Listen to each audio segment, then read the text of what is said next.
siapa Dajjal, dari mana tempat keluarnya, kemudian kenapa para nabi takut akan keluar Dajjal, apa fitnahnya, kemudian bagaimana meninggalnya, dan apakah dia termasuk alamat kiamat kecil ataukah besar. Maka 1 jam lebih ke depan insyaallah kita terangkan secara ringkas, karena juga waktu dikhawatirkan terlalu larut malam kalau kita bentangkan dan kita baca semua riwayat-riwayat seputar Dajjal ini. Ma'asyiral muslimin yang dimuliakan Allah Subhanahu wa taala, kita tahu bahwa dalam sebuah hadis tidak ada satupun fitnah yang lebih besar melebihi fitnah Dajjal. Fitnah itu bermacam-macam. Harta bisa jadi fitnah, kekuasaan bisa jadi fitnah, keluarga bisa menjadi fitnah, bahkan peperangan juga termasuk fitnah. Tetapi fitnah-fitnah itu kecil dibandingkan fitnah Dajjal ini.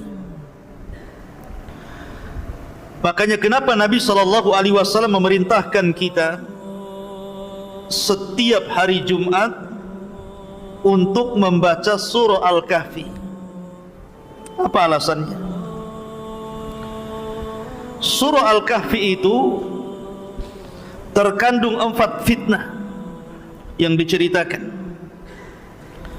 Pertama, fitnah agama ketika cerita tentang Ashabul Kahfi, anak-anak muda yang kemudian tanpa ada kesepakatan satu dengan yang lain, tiba-tiba mereka berjumpa dalam sebuah gua demi menyelamatkan agama mereka. Yang kedua, fitnah harta, karena dalam surah Al-Kahfi itu ada kisah tentang sahibul jannataini, pemilik 2 kebun yang terfitnah dengan harta. Kemudian yang ketiga, fitnah ilmu, ketika bercerita tentang Nabi Musa yang belajar kepada Khidir. Musa terfitnah dengan ilmu. Ketika ditanya, wahai Musa, adakah orang yang lebih alim dari kamu?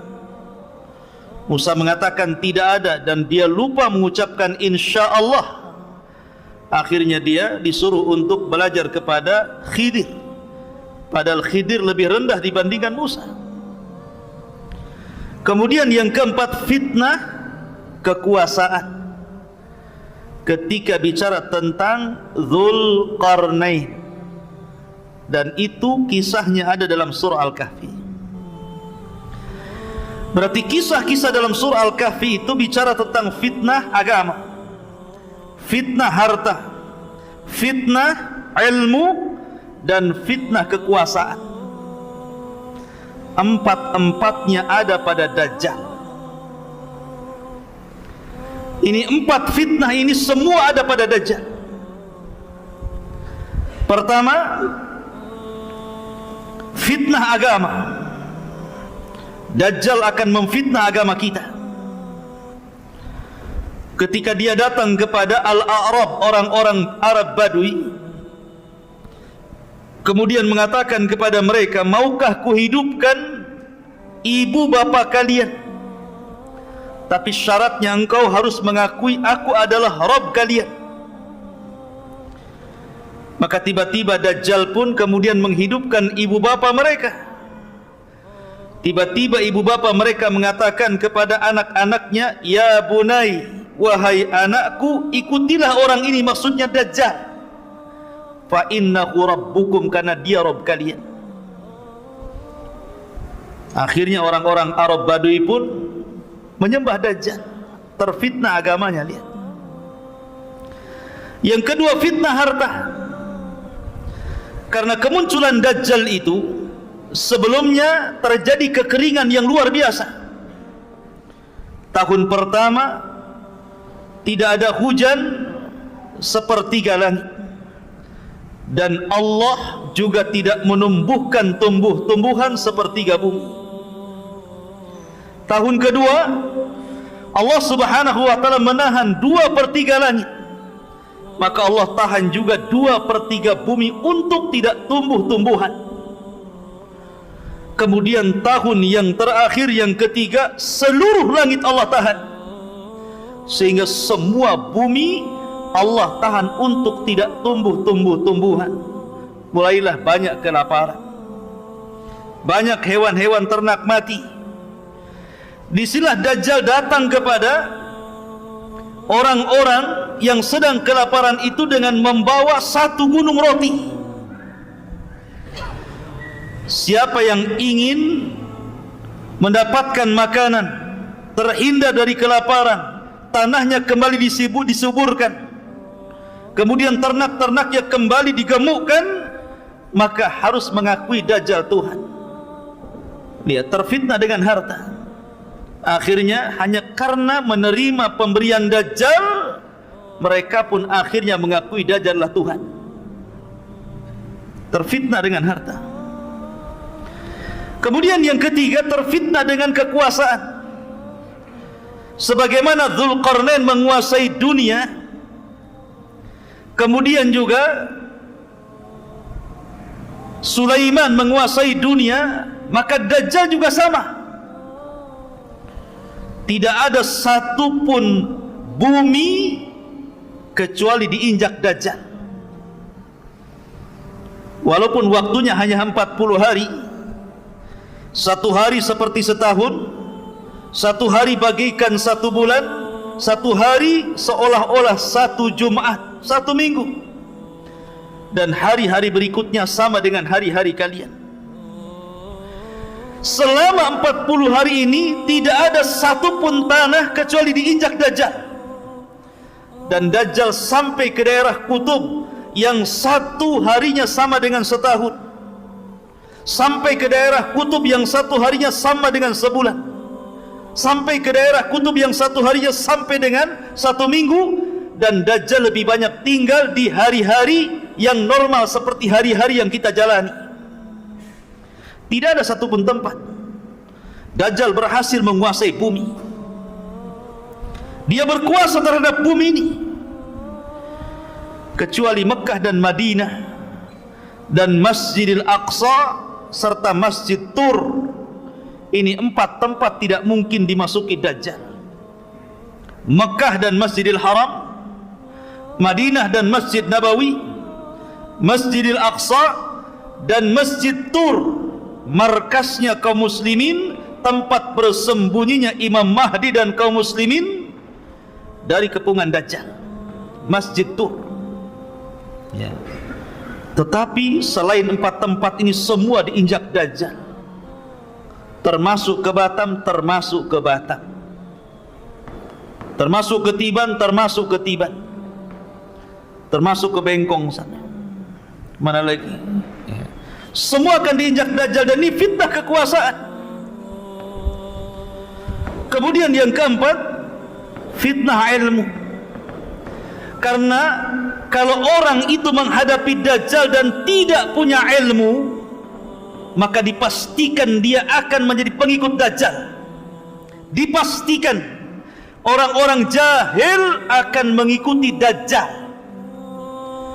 Makanya Nabi SAW bersabda gimana? Kata Nabi SAW,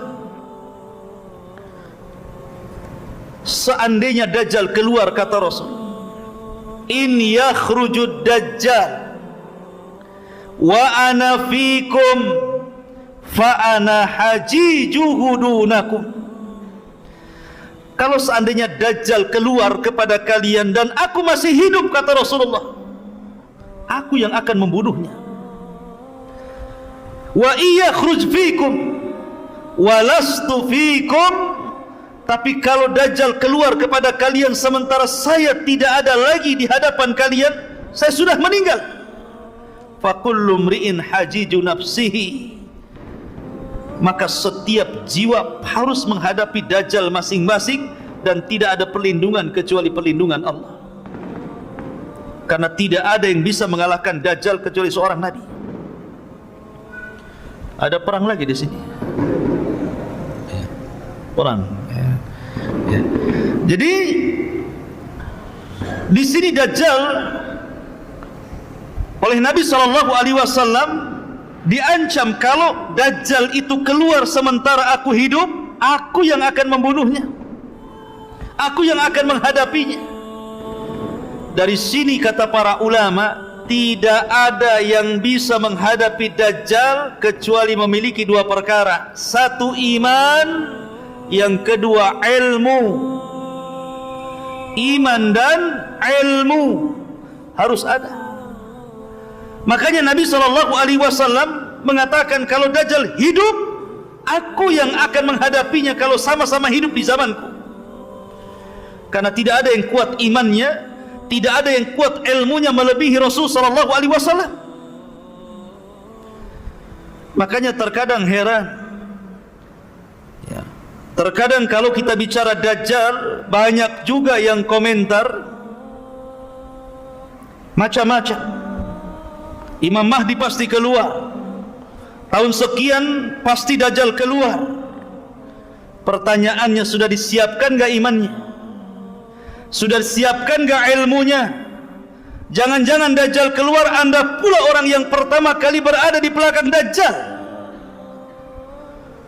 Dajjal itu bukan seperti Fir'aun. Dajjal itu bukan seperti Namrud. Fir'aun ngaku Tuhan, ngaku Tuhan. Namrud ngaku Tuhan. Bukhtun Nasr ngaku Tuhan. Dzunwas ngaku Tuhan. Tapi empat raja ini walaupun ngaku Tuhan, tidak punya kesaktian. Mereka berani memaksa orang untuk menuhankan hanya karena kekuasaan dan kekuatan pasukan. Kalau tidak mengakui saya Tuhan, ku bunuh, itu saja. Tapi tidak punya keanehan. Tidak seperti Dajjal, Allah berikan keanehan. Walaupun sama-sama tidak memiliki rububiyah Allah Azza wa Jal, tapi Allah mengizinkan kepada Dajjal seolah-olah memiliki keanehan-keanehan dari rububiyah Allah Subhanahu wa ta'ala. Dan Allah menghendaki seperti itu karena sebuah hikmah yang Allah kehendaki. Dari situlah para nabi takut dengan fitnah Dajjal ini. Bahkan tidak ada satupun nabi yang menginginkan Dajjal itu keluar pada kaum mereka masing-masing. Tidak ada yang mau para nabi itu. Jangan sampai Dajjal hidup di zaman Nabi Nuh, kata Nuh. Jangan sampai Dajjal keluar di zaman Nabi Musa, kata Musa. Semua para nabi takut kalau Dajjal itu muncul di zaman mereka. Dari situlah maka Nabi SAW bersabda dalam sebuah hadis, kata Nabi SAW, "Ma min nabiyyin illa hadzara qaumahu min fitnatil masihid dajjal." Tidak ada satupun nabi sejak zaman Nuh alaihi salatu wassalam sampai Nabi SAW kecuali semua memperingatkan umatnya akan bahaya Dajjal. Para nabi takut, kalau boleh Dajjal itu jangan muncul pada kaum mereka, karena itu akan membahayakan akidah umat-umat mereka. Karena digambarkan oleh Nabi SAW setelah meninggalnya Rasulullah, kemudian umat ini semakin jauh, semakin jauh. Kata Nabi SAW dalam hadis Anas bin Malik radhiyallahu an, "Walladzi nafsi biyadihi, demi zat yang jiwaku berada di tangannya, la ya'ti zamanun illa walladzi ba'dahu syarrun minhu." Tidak ada sebuah zaman yang datang kecuali setelahnya pasti lebih buruk daripada sebelumnya. Dan ketika umat semakin buruk, ketika umat jauh daripada Al-Quran, umat jauh daripada sunnah Rasulullah, kemudian umat sudah tidak menyebut-nyebut Dajjal lagi, Kata Nabi SAW, la yakhrujud dajjal hatta yadhhaban nas an dhikrihi wa hatta tatrukal a'immatu dhikrahu alal manabir. Tidak mungkin dajjal muncul, dajjal keluar, kecuali ketika manusia sudah mulai melupakan siapa dajjal. Ketika para ulama sudah mulai tidak membicarakan dajjal di mimbar-mimbar mereka. Kata Nabi SAW, la yakhrujud dajjal. Tidak mungkin dajjal keluar sampai betul-betul dilupakan manusia. Orang sudah tidak kenal dajjal, tidak pernah diceritakan, tidak pernah didongengkan bagaimana bahayanya, bagaimana cara menghadapinya. Orang sudah tidak kenal.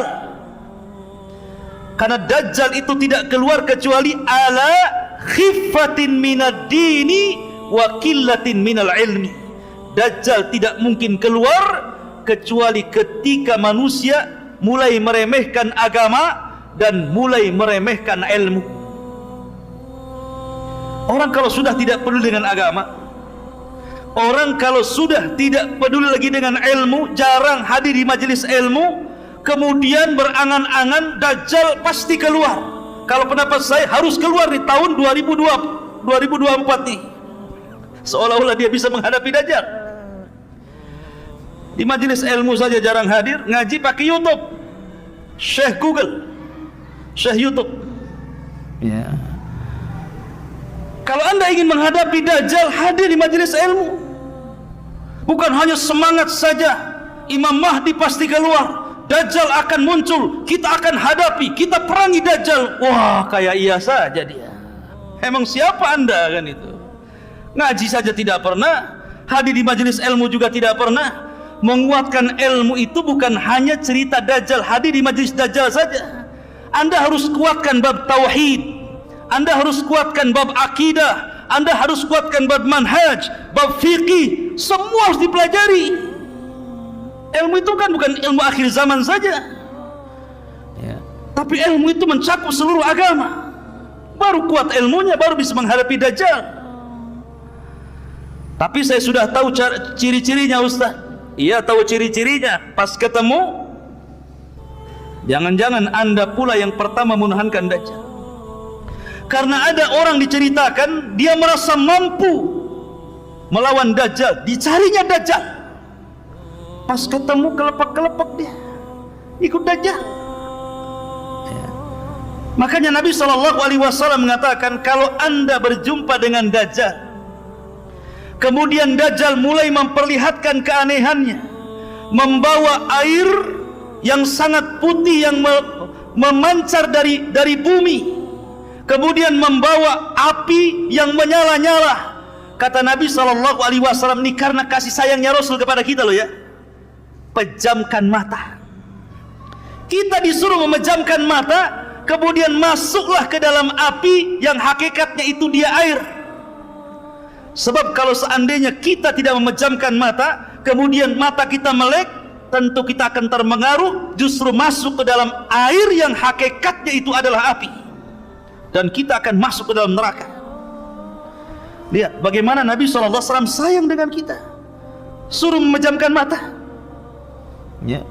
Ma'asyiral muslimin yang dimuliakan Allah Subhanahu wa ta'ala. Bicara dajjal, dajjal itu tidak mungkin keluar kecuali karena ghadbah yaghdhibuha, karena sebuah kemarahan yang disulut, maka dia keluar. Di zaman Nabi SAW, Abdullah bin Umar radhiyallahu an yang bersumpah bahwa Ibnu Sayyad adalah dajjal. Suatu ketika dia berpapasan dengan Ibnu Sayyad yang sudah dewasa. Tiba-tiba terjadi komunikasi, kemudian berselisih pendapat. Akhirnya Abdullah bin Umar menampar Ibnu Sayyad, kemudian pergi. Ibnu Sayyad marah, kemudian dia sembunyi di rumah Hafsah. Maka kemudian Hafsah pun mengatakan kepada Abdullah bin Umar, adiknya, saudaranya karena sama-sama anak Umar bin Khattab radhiyallahu anhu, dan mengatakan, wahai Abdullah bin Umar, aku pernah mendengar Rasul bersabda, la yakhrujud dajjal illa ala ghadbatin yaghdhibuha. Tidak mungkin dajjal keluar kecuali karena ada yang menyulut kemarahannya. Dan di akhir zaman dajjal itu keluar karena terpancing dengan kemarahan terhadap orang Yahudi. Karena sebelum terjadi atau sebelum dajjal ini keluar, ikhwatu fiddin, maka sebelumnya terjadi perang yang sangat dahsyat yang disebut dengan Malhamatul Kubra, perang yang luar biasa antara pasukan kaum muslimin melawan orang-orang Nasrani yang disebut dengan Malhamatul Kubra. Kenapa malhamah? Kenapa kubra? Malhamah itu diambil dari kata lahmun, artinya daging, daging yang berhamburan. Karena sebagian ulama mengatakan bahwa perang itu akan terjadi kembali ke zaman Rasul, kembali ke pedang, kembali ke panah, kembali ke tombak, kembali ke kuda, ke unta, ke baju besi dan yang lainnya. Sehingga setiap sabetan-sabetan pedang itu akan melemparkan daging-daging yang kena sabetan ke langit. Maka ini disebut malhamah kubro, yang sangat besar, artinya perang yang maha dahsyat. Ya. Ma'asyiral muslimin yang dimuliakan, padahal sebelumnya antara kaum muslimin dengan orang Nasrani ini berdamai untuk memerangi musuh-musuh di belakang mereka. Tapi kemudian setelah musuh itu dikalahkan, tiba-tiba orang Nasrani mereka berkhianat, kemudian mengatakan ghalabas salib, ghalabas salib, salib telah menang, salib telah menang. Maka marah orang Islam dan mengatakan balillah ghalab, Allah yang menang, bukan salib yang menang. Maka dibunuhlah orang Nasrani itu. Terjadi kekacauan, tidak terima, akhirnya berhadap-hadapan, terjadilah siap peperangan yang sangat dahsyat. Itulah Armageddon, atau dalam bahasa kita Malhamatul Kubra. Lah orang-orang Yahudi itu bersembunyi di Palestina sana. Mereka tidak bersuara dan tidak mengibarkan bendera. Akhirnya kemudian Muslim berperang melawan Nasrani, dan orang Islam berhasil menyerang orang-orang Nasrani sampai ke jantung kota Eropa sana, sampai dimenangkan kaum muslimin. Sampai dijelaskan bahwa ketika peperangan ini dimenangkan, kaum muslimin meletakkan senjata-senjata mereka di pohon zaitun. Maka melihat orang Yahudi ketakutan, Dajjal marah, dan tidaklah Dajjal keluar kecuali bi ghadbatin yaghdhibuha, karena kemarahan yang disulut orang-orang Yahudi. Marah Dajjal kepada orang Yahudi, kenapa kamu diam saja, gitu bahasanya. Maka bangkitlah Dajjal. Dari mana Dajjal? Dalam hadis yang sahih, keluar dari Khurasan. Di mana Khurasan? Di Asfahan. Di mana Asfahan? Di Iran. Di situ sudah ditunggu di kampung Yahudi 70.000 pasukan orang-orang Yahudi Asfahan, lengkap dengan atribut Yahudi di kepalanya. Alaihim toyalis, kata Rasulullah.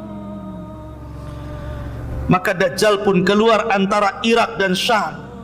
Mulai dia membuat fitnah. Syekh Utsaimin rahimahullahu ta'ala menyebutkan dalam kitab Syarhul Mumti, Dajjal ini awal keluarnya tidak langsung aku Tuhan.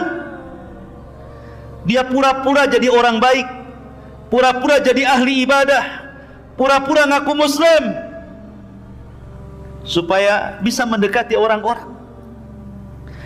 Lama-lama ngaku Nabi. Maka orang-orang pun kemudian menjauhi Dajjal ini.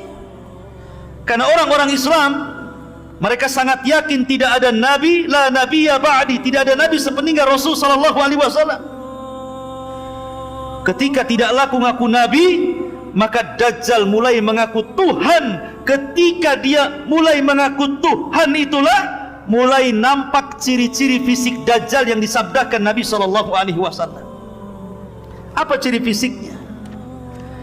Mulailah Dajjal nampak ciri fisiknya, rajulun, seorang laki-laki, syab, anak muda, ahmar, kulitnya kemerah-merahan, qasir, orangnya pendek, gemuk, kemudian afhaj, kakinya bengkok, ja'dur ra'si, rambutnya keriting, ajlal jabhah, kemudian dahinya lebar, aridatun nahri, bidang dadanya, mamsuhul ainil yumna, sebagian matanya buta sebelah, dan yang melihat seperti buah anggur yang menonjol ke depan, sangat aib, nampak tidak baik, tidak memiliki muka yang buruk Dajjal itu. Kemudian di antara kedua matanya tertulis kafara, yaqra'uha katib au ghaira katib, qari au ghaira qari, bisa dibaca oleh orang yang bisa nulis ataupun tidak bisa menulis, oleh orang yang bisa baca ataupun yang tidak bisa baca, akan tertera kafir di sini. Bukan non muslim ya, kafir. Kemudian setelah itu Dajjal tidak mungkin punya keturunan, akim la yulad. Dan Dajjal memiliki kendaraan khimar yang sangat besar. Yang khimar ini bisa berkeliling dunia seperti hujan yang dihempas angin, sehingga mudah untuk kesana dan kemari. Dan diikuti 70.000 area Yahudi Asfahan. Lihat ikhwan, kira-kira tampang yang seperti ini ganteng apa jelek itu? Tampang yang seperti ini gagah atau tidak gagah? Tidak gagah. Jalannya saja bengkok kakinya. Tapi bukan berarti kalau ada orang yang bengkok kakinya, awas Dajjal. Ya. Kemudian matanya cuma satu. Kemudian kriwel. Kemudian tertulis kafir dan nggak bisa dihapus. Ya. Ma'asyiral muslimin yang dimuliakan, lihat, bentuk Dajjal itu jelek. Bentuk Dajjal itu jelek. Tetapi masalahnya bukan itu. Karena Allah Subhanahu wa ta'ala sudah memberikan keanehan-keanehan kepada Dajjal. Dia mampu melakukan apa-apa yang tidak bisa dilakukan manusia. Manusia biasa, tukang sihir sekalipun tidak bisa. Karena dia pakarnya di atas tukang-tukang sihir. Ya. Dia rajanya tukang sihir. Bagaimana tidak bisa ikhwatu fiddin, dunia ngikut Dajjal, bukan Dajjal ngikut dunia. Kata Dajjal, hei bumi, keluarkan pembendaharaanmu. Langsung keluar emas, keluar perak, keluar jamrud, keluar perhiasan macam-macam. Ya.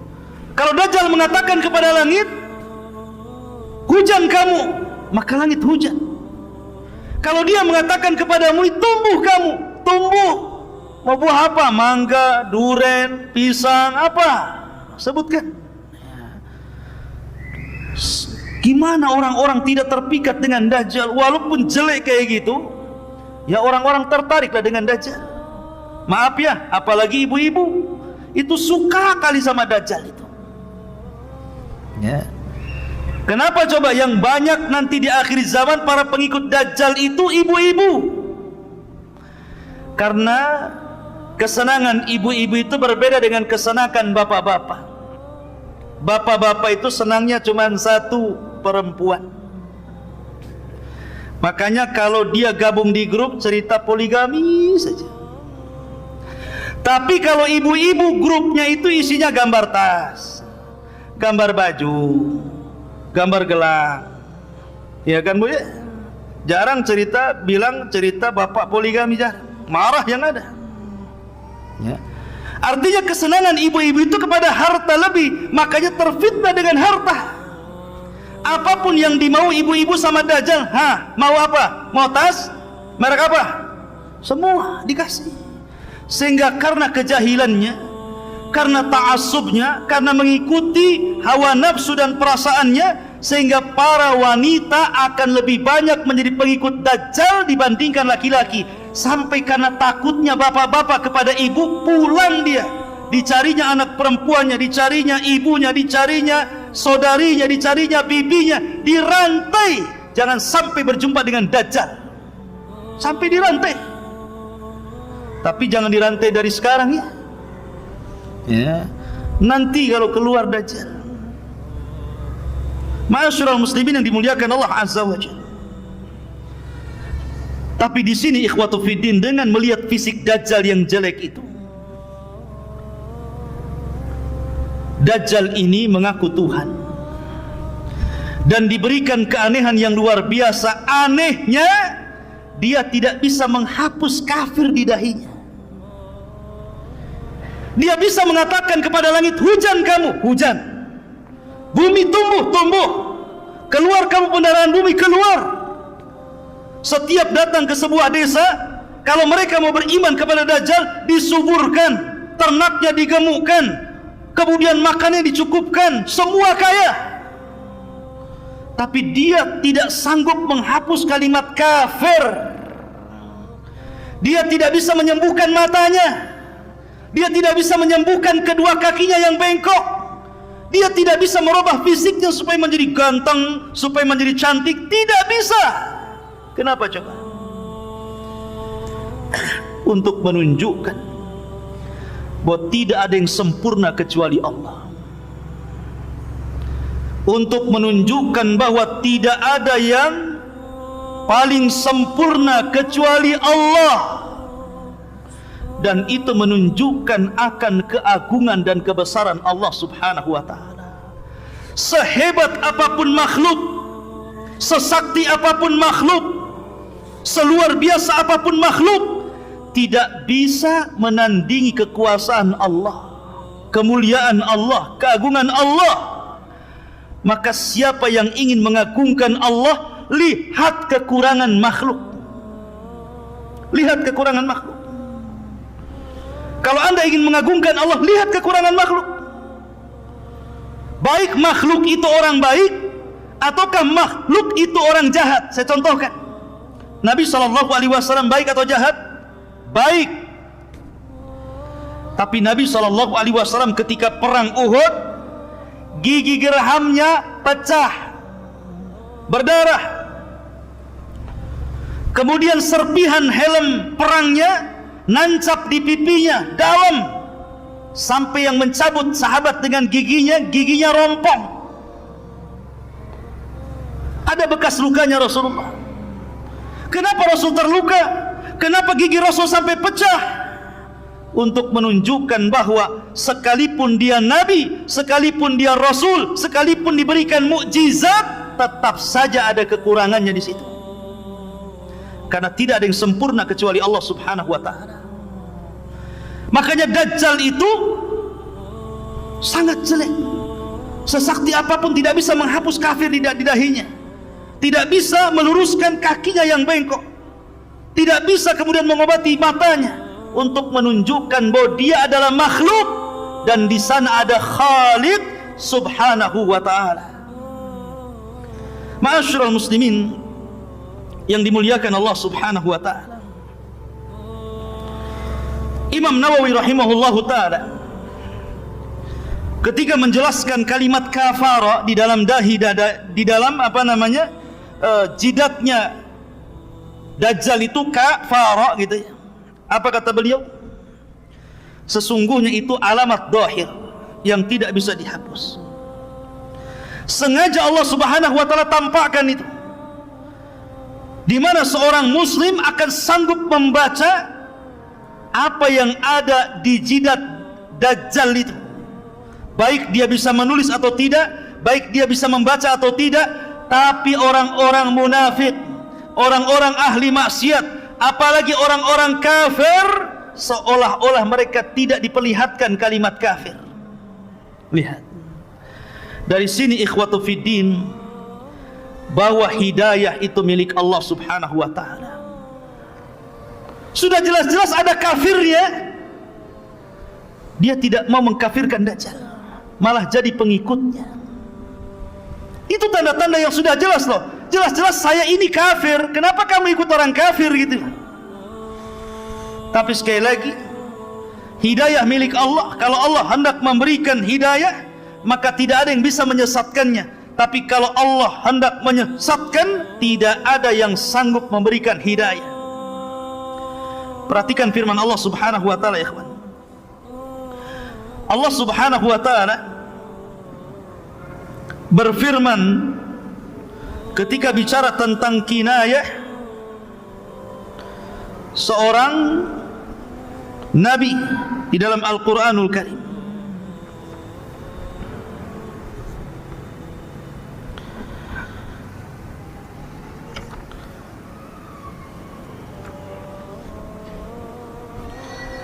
Allah Subhanahu wa ta'ala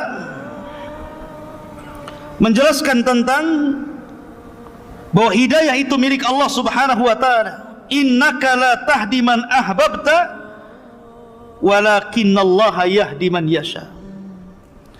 Sesungguhnya ya Muhammad, engkau tidak akan mampu memberikan hidayah kepada orang yang kau cintai, karena hidayah itu hanya milik Allah Subhanahu wa ta'ala. Allah yang kasih kepada siapa yang dikehendaki. Dari sini maka, karena hidayah itu milik Allah, maka mintalah perlindungan kepada Allah. Kalau seandainya Allah takdirkan Dajjal muncul, agar kita diistiqomahkan dan tidak mudah goyah keimanan kita. Karena Allah Subhanahu wa ta'ala itu mudah membolak-balikan hati orang. Pagi dia beriman, sore dia kafir. Sore dia beriman, pagi sudah kafir. Ma'asyiral muslimin, ini fitnah yang luar biasa. Baik, kita akan urut. Ma'asyiral muslimin yang dimuliakan Allah Subhanahu wa ta'ala, siapa para pengikut Dajjal? Saya katakan di awal bahwa Dajjal itu akan muncul di Khurasan, kemudian akan diikuti 70.000 Yahudi Asfahan, lengkap dengan atribut Yahudi di kepalanya. Dari situlah mulai Dajjal melanglang buana. Kemudian Dajjal pun mulai memerangi bangsa Arab. Kemudian banyak orang-orang Arab akhirnya ikut Dajjal, orang-orang Arab yang jahil. Banyak yang ikut Dajjal. Kemudian nyasar ke orang-orang Turk. Orang-orang Turk itu orang-orang yang matanya sama dengan mata kita, kayak orang-orang Asia model-model antum ini. Ya. Jadi matanya sipit, wajahnya bulat gitu ya, kulitnya putih.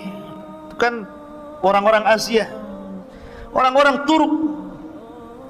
Kemudian juga orang-orang asing, bukan orang Arab kayak kita ini, orang asing bukan orang Arab. Orang asing akan banyak menjadi pengikut Dajjal. Orang-orang Turk banyak akan mengikut Dajjal, termasuk juga para wanita. Saya katakan dari tadi, para wanita akan banyak dan sangat banyak mengikuti Dajjal. Termasuk juga adalah orang-orang yang memang dari hatinya sudah penuh dengan kemunafikan dan kekafiran, maka mereka akan jadi para pengikut Dajjal. Dajjal ini ikhwatu fiddin kemudian selama perjalanannya 40 hari ini akan membuat fitnah di sana dan di sini. Sebagaimana tadi yang sudah saya ceritakan, dia lewat ke sebuah perkampungan kemudian mengajak beriman. Kalau kampung itu beriman, maka Dajjal menjanjikan tanahnya subur, ternaknya gemuk, kekayaannya ditambah, dan mereka tidak akan kelaparan dan mereka akan dikayakan. Tapi kalau tidak mau beriman, ditinggalkan Dajjal, tiba-tiba kering kelontang tanahnya, hilang makanannya, mati tumbuh-tumbuhannya, mati binatang-binatangnya, kelaparan. Begitulah Dajjal ya. Seolah-olah di tangannya sorga dan neraka, seolah-olah di tangannya air dan api. Padahal itu adalah sihir, sihir yang ditampakkan syaitan. Ma'asyiral muslimin, sampai akhirnya Dajjal berusaha untuk masuk ke dalam Mekah, tetapi Dajjal tidak bisa masuk karena di Mekah itu dipagari oleh para malaikat dengan pedang yang terhunus. Maka Dajjal harus melawan malaikat dan pasti akan kalah. Makanya Dajjal kemudian tidak bisa masuk ke Makkah dan Masjidil Haram, akhirnya bergerak ke Madinah. Rupanya di Madinah sama. Madinah itu tanah haram, dikelilingi Dajjal, sehingga Dajjal hanya naik ke atas bukit dan hanya melihat dari bukit itu kepada Masjid Nabawi. Kemudian Dajjal mengatakan, hadza qasru abyad, hadza qasru Ahmad.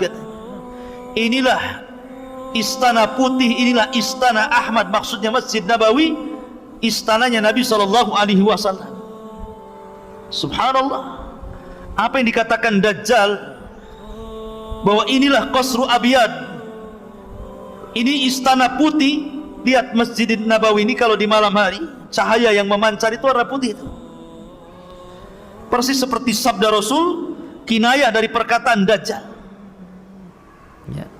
Karena Dajjal tidak bisa masuk Madinah, geram dia. Kemudian dia hentakkan kakinya 3 kali. Maka dengan hentakan kaki Dajjal itu, tiba-tiba gempa bumi Madinah itu salasa rajafat, 3 kali gempa, bergegar bumi. Maka orang-orang munafik ketakutan, takut mati di dalam kota, takut terkubur dengan tanah. Akhirnya orang-orang fasik, orang-orang munafik keluar dari Madinah, dan mereka menjadi para pengikut Dajjal, kecuali orang-orang yang betul-betul kuat manhajnya dan akidahnya, kuat iman dan ilmunya, mereka tetap di dalam. Maka ini disebut sebagai gempa khallas, rajafatul khallas, artinya gempa yang memisahkan orang mukmin dan munafik. Pisahkan orang-orang munafik itu, dikeluarkan. Lah di tengah-tengah Dajjal sedang berbaris dengan pasukannya, tiba-tiba dari arah kota Madinah keluar anak muda. Anak muda ini tidak dikenal siapa dia. Kenapa muncul prediksi bahwa dia sudah lahir?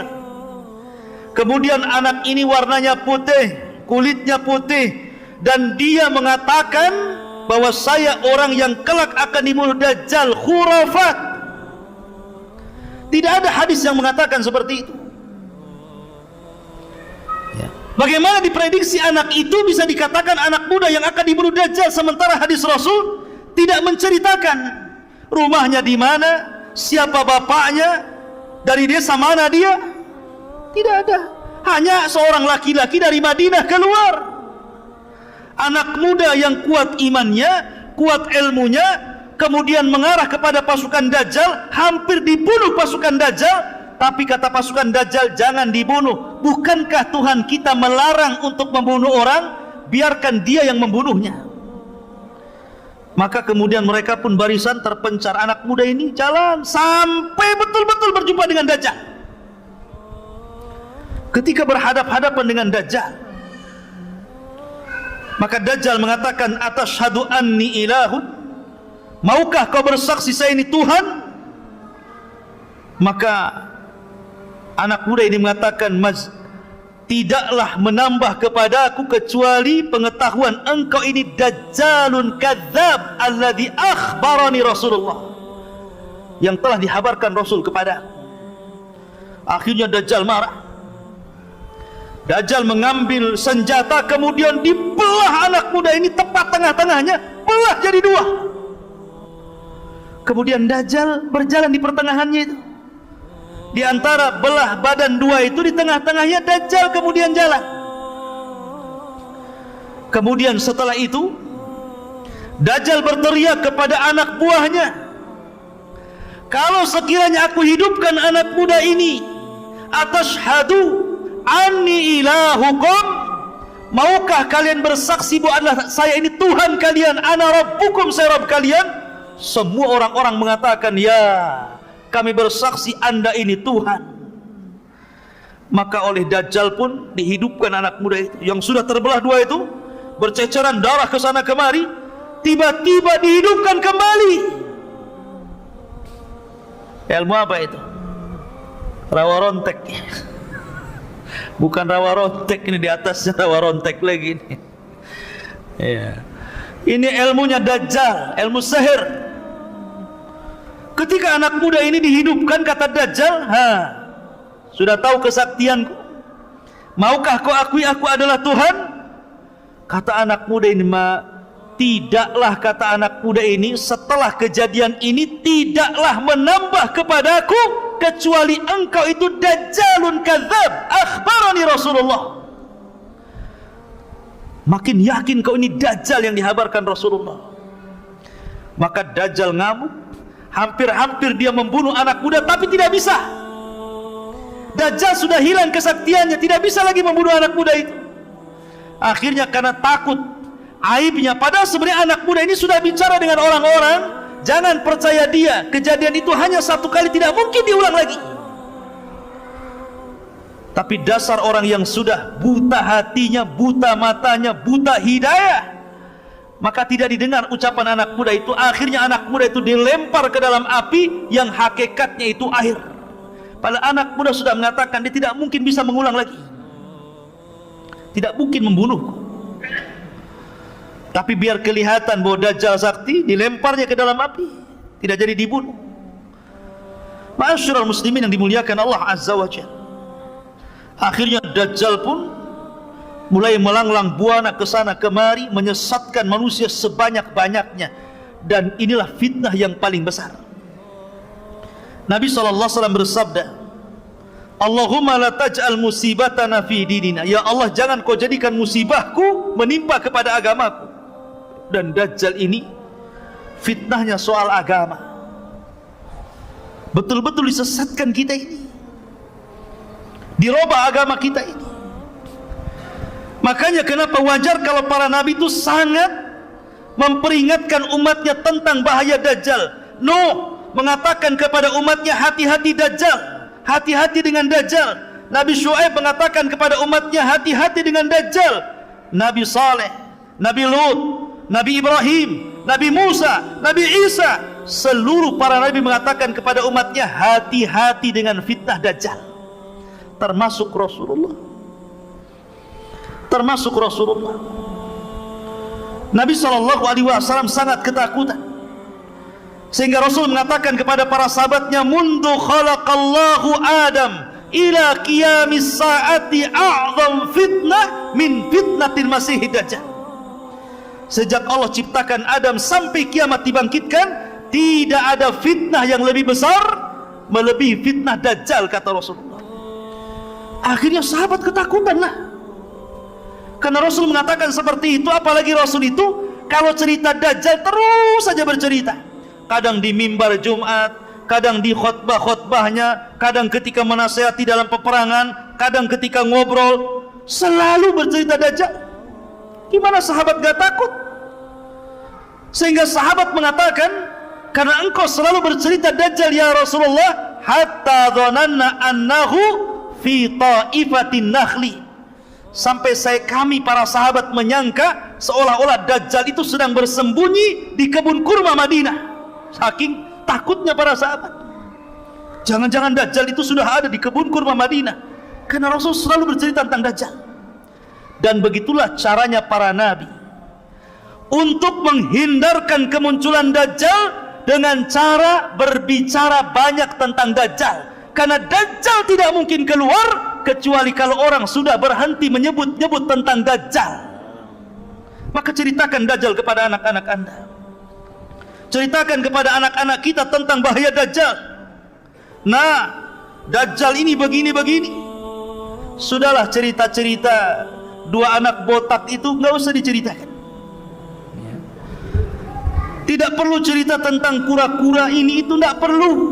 Dari sekarang ceritakan tentang Dajjal, ceritakan tentang Ya'juj dan Ma'juj, ceritakan tentang turunnya Isa, ceritakan tentang Rasulullah, para sahabat.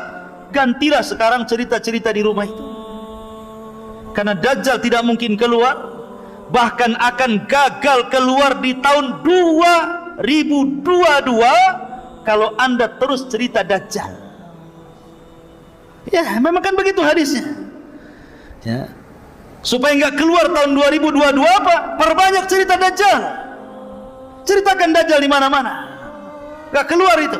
Karena Rasul yang mengatakan, la yakhrujud Dajjal hatta yadhhaban nas an dzikrihi wa tatrukal a'immatu dzikrahu 'alal manabir. Tidak mungkin Dajjal keluar sampai manusia berhenti menyebutnya. Para dai, para duat berhenti menyebut di mimbar-mimbarnya. Ketika manusia sudah lalai, Dajjal keluar. Tapi kalau antum terus menyebutkan soal Dajjal, maka Dajjal tidak mungkin keluar dalam waktu dekat. Karena masih banyak orang yang bercerita Dajjal. Ya. Ma'asyiral muslimin yang dimuliakan Allah Subhanahu wa taala. Dajjal ini sudah ada. Dan sudah ada di sebuah tempat. Tempatnya di mana Allahu a'lam. Sekali lagi, kalau sudah dikatakan tempat Allahu a'lam, jangan diprediksi. Karena Nabi SAW ketika ditanya soal tempat, apakah di laut Syam? Oh tidak, di laut Yaman. Apakah di laut Syam? Oh tidak, di laut Yaman. Kata Rasul, oh tidak, bal min kibalil masyriq, ma huwa min kibalil masyriq, ma huwa min kibalil masyriq, kata Rasulullah. Oh bukan laut Syam, bukan laut Yaman, tapi sebelah timur, sebelah timur, sebelah timur, tanpa menyebut di mana pulaunya. Pokoknya sebelah timur. Karena hadis yang ada, hadis yang sahih, sekali lagi, Dajjal akan keluar pertama kali di mana? Di negeri yang banyak orang Syiahnya, Iran, Khurasan, dan akan terbunuh di negeri yang banyak Yahudinya, Babil Lud, dekat Baitul Maqdis, bertepatan dengan Israel. Ya. Ma'asyiral muslimin yang dimuliakan Allah Azza wa Jalla. Ada hadis yang sangat bagus kalau cerita tentang Dajjal. Hadis Tamim Ibn Aus Ad-Dari. Tamim Ibn Aus Ad-Dari ini, ikhwatu fiddin, adalah seorang sahabat. Dulunya Nasrani, kemudian masuk Islam. Tamim Ad-Dari ini ahli ibadah, termasuk ahli ibadah Palestina. Bahkan terkadang satu malam dia sholat hanya membaca satu ayat diulang-ulang sampai subuh, dan dia menangis. Dialah yang menerangi masjid Rasulullah. Dia pula yang membuatkan mimbar Rasul sallallahu alaihi wasallam. Tamim Ibn Aus Ad-Dari, orang yang sangat dihormati Umar ibn Khattab karena punya karamah yang zahirah, yang nampak. Jadi ada kisah demikian. Kenapa Umar sangat menghargai Tamim Ibn Aus Ad-Dari? Jadi ketika Abu Bakar memerangi Musailamah Al-Kadzab, si Nabi KW, Nabi palsu, maka terjadilah peperangan di Yamamah. Banyak orang-orang yang hafal Quran meninggal dunia, dan Musailamah berhasil dibunuh oleh Wahsy, budaknya Hindun. Kemudian orang-orang yang selamat dari orang-orang kafir bersembunyi. Salah satunya saudara Musailamah, namanya Harmalah Hanafi. Masih ada saudara dengan Musailamah Al-Kadzab, bersembunyi dia. Ketika Abu Bakar meninggal dunia, khalifah kemudian naik, Umar ibn Khattab radhiyallahu anhu. Datang Harmalah kepada Umar, ingin masuk Islam. Kemudian dia mengatakan, ya Umar, inni taib qabla an taqdira alayya. Ya Umar, saya bertobat kepada Allah. Saya ingin masuk Islam sebelum kau tangkap aku. Takut kalau sebelum ditangkap dia tidak bertobat, bisa dipenggal tuh. Maka dia mengatakan, saya tobat sebelum kau tangkap aku, katanya.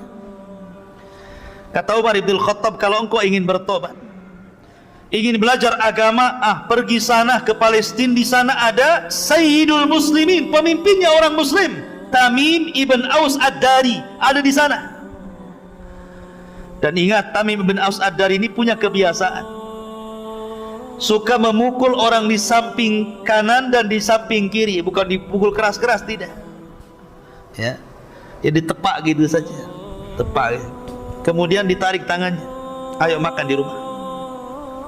Selalu seperti itu. Siapapun yang duduk di samping kiri Tamim ibn Aus Ad-Dari, dia kebagian makan di rumahnya. Itu kebiasaannya, ngajak makan. Cobalah antum buat kayak gitu, biar saya bisa duduk di samping antum. Ya kan?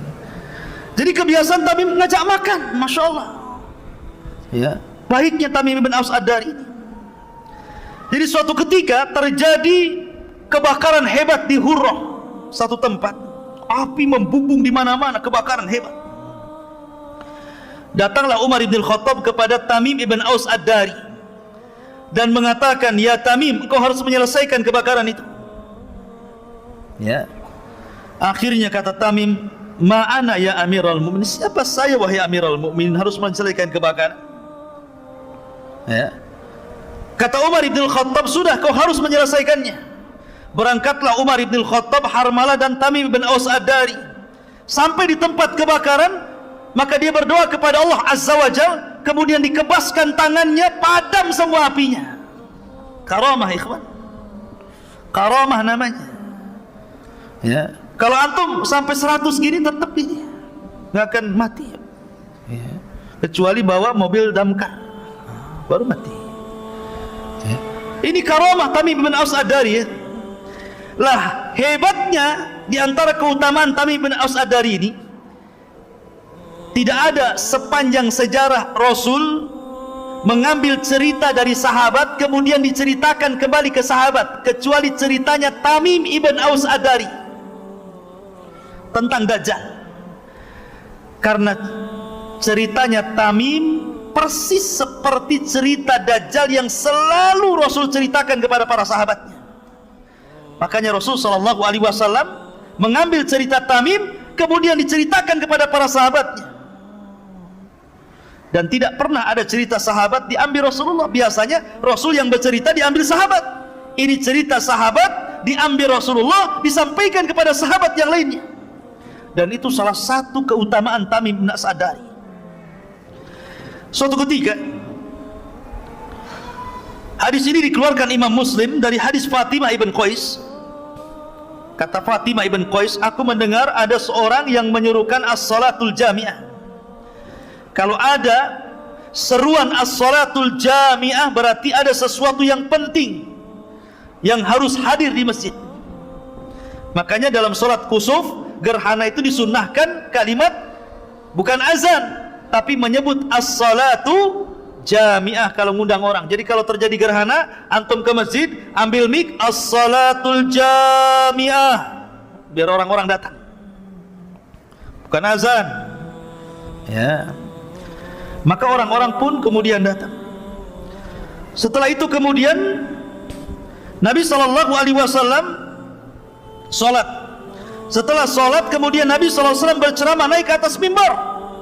Kata Nabi SAW, inni wallah ma jama'tukum li raghbatin wala li rahbatin. Kata Rasulullah, aku tidak mengumpulkan kalian karena ada perkara yang menyenangkan atau ada perkara yang menakutkan, walakinni jama'tukum, tetapi sengaja aku kumpulkan kalian, li'anna Tamim ibn Aus Ad-Dari kana rajulan nasraniyan faja'a fabaya'a wa aslama wa haddatsani haditsan wafaqa alladzi kuntu uhadditsukum anil masihid dajjal. Akan tetapi kata Rasul, sengaja aku kumpulkan kalian.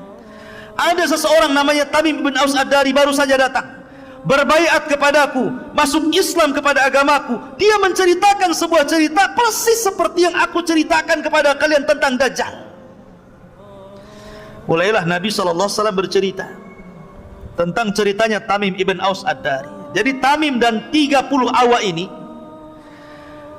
hendak melakukan perjalanan perniagaan, mau dagang. Rupanya di tengah lautan datang ombak sangat besar, menggulung kapalnya, dipermainkan ombak sehingga kapalnya akhirnya terhempas sedikit demi sedikit, entah berantah ada di pulau mana, tiba-tiba berhari-hari, ada yang mengatakan syahron, 1 bulan, diombang-ambing tak kemana.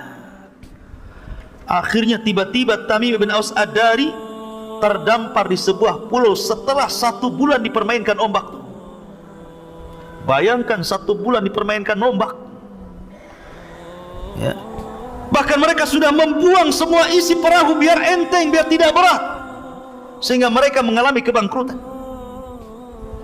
Ma'asyiral muslimin, setelah itu sampailah di sebuah jazirah, sebuah pulau apa yang jelas bukan Pulau Socotra. Wallahu a'lam. Entah berantah, pokoknya pulau, selesai. Hadisnya bilang pulau-pulau, ya. Kemudian setelah itu mereka dikejutkan dengan binatang yang tidak jelas mana kubul mana dubur, berbulu dari atas sampai ke bawah. Kemudian tiba-tiba mereka ketakutan dan mengatakan, wailaki man anti, celaka siapa kamu, aneh kali bentukmu, penuh dengan bulu, mana dubur mana kubul nggak jelas, mana laki-laki mana perempuannya nggak jelas gitu. Yang jelas bukan LGBT, ya. Pokoknya binatang yang berbulu, penuh dengan bulu. Wailaki man anti, celaka kamu siapa kamu. Tiba-tiba binatang itu bisa bicara, loh, bayangkan. Ana jassasa, katanya. Saya jassasa. Luar biasa ya, Pak. Kalau antum nemui makhluk di hutan tiba-tiba bisa bicara, tak lari ke birit-biritan. Ya. Karena ini ketakutan Tamim bin Aus Ad-Dari ini, bertanya lagi, man jassasa, siapa jassasa? Jassasa diambil dari jasus, artinya mata-mata Dajjal. Tetapi jassasa ini tidak mau banyak berdialog dengan Tamim dan 30 awaknya. Dia hanya mengatakan, intaliqu, pergilah kalian, intaliqu, pergilah kalian, ila hadar rajul alladhi fid dairi, fa inna ila khabarikum bil ashwaq. Apa kata binatang ini? Sudah, kalian pergi saja ke sana. Di sana ada tempat ibadah, dair, tempat ibadah yang sudah lama, sudah ditinggalkan penghuninya. Di situ ada laki-laki yang sudah lama merindukan kalian. Kaget dia, kenal pun tidak, tiba-tiba dibilang merindukan kedatangan kalian. Akhirnya karena ketakutan dan penasaran, masuk juga ke dalam hutan. Rupanya ada tempat ibadah besar, kayak masjid gini, tempat ibadah umat Islam nih. Kalau dair itu tempat ibadah Nasrani, gereja lah gitu. Dalam hutan, tiba-tiba ada orang yang sangat besar dan dirantai kaki dan tangannya dan tengkuknya. Kemudian setelah berjumpa, mulailah kemudian di sini terjadi dialog.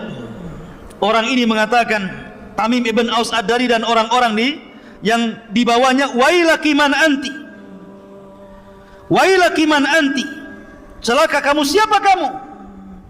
Qala qad qadartum ala khabari, sungguh kalian sebentar lagi akan tahu siapa aku, katanya. Jawabannya enak, siapa kamu? Sebentar lagi kamu akan tahu siapa aku, katanya. Menakutkan jawabannya. Mulailah dia bertanya tentang, pertama, nakhlun bil baisan, kebun kurma yang ada di Palestina. Semua ini pertanyaan soal Palestina.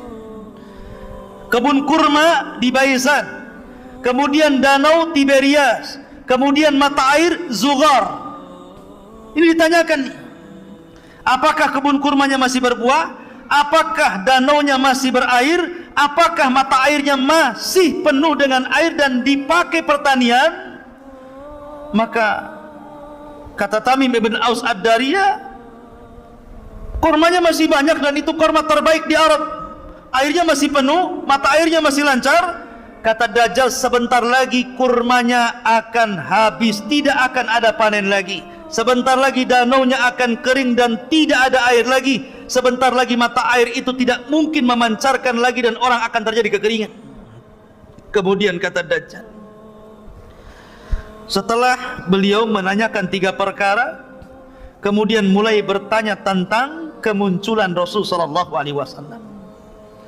Kata orang ini, dia mengatakan, akhbiruni an nabiyyin ummiyin, ceritakan tentang seorang nabi yang diutus kepada orang yang ummi itu. Hal dhahar, apakah sudah tampak? Maka kata Tamim bin Aus Adariyah, dia sudah tampak. Dia seorang nabi yang asalnya Mekah, kemudian hijrah ke Yathrib. Kata Dajjal, gimana perbuatan kaumnya, apakah memerangi atau tidak? Ya, memeranginya. Terus bagaimana menurut kalian tentang orang-orang yang ada di Yathrib, apakah ikut memeranginya? Tidak, mereka adalah orang-orang yang baik, yang mengikuti dan taat kepada nabi tersebut. Kata Dajjal, sungguh mereka benar, sungguh mereka benar. Maka Dajjal mengatakan kepada Tamim dan para pengikutnya, ikutilah nabi itu, fa innahu alal haq, dia di atas kebenaran. Dajjal nyuruh ngikuti nabi, ya. Fa innahu alal haq, dia di atas kebenaran. Maka akhirnya Dajjal mengatakan, sebentar lagi aku sudah akan diizinkan Allah untuk keluar, dan tidak ada satupun tapak di bumi ini melainkan aku injak kecuali Mekah dan Madinah dan Thayyibah. Madinah disebut Thayyibah, kata Dajjal. Kemudian Dajjal mengatakan, aku tidak bisa masuk ke 2 tempat tersebut karena ada malaikat yang menjaganya. Ketika Tamim menceritakan sampai di situ, Rasul mengambil tongkat, kemudian memukul-mukul dan mengatakan, hadihi Thayyibah, hadihi Thayyibah, inilah Madinah, inilah Madinah. Dengan bangganya, Dajjal tidak akan masuk di situ. Kemudian Nabi SAW mengatakan, sungguh aku sangat takjub dengan cerita Tamim. Sesungguhnya ceritanya sama dengan apa yang aku ceritakan kepada kalian. Dan sesungguhnya Dajjal itu innahu min bahri Syam, innahu min bahril Yaman. Oh, Dajjal itu ada di laut Syam. Oh bukan, ada di laut Yaman.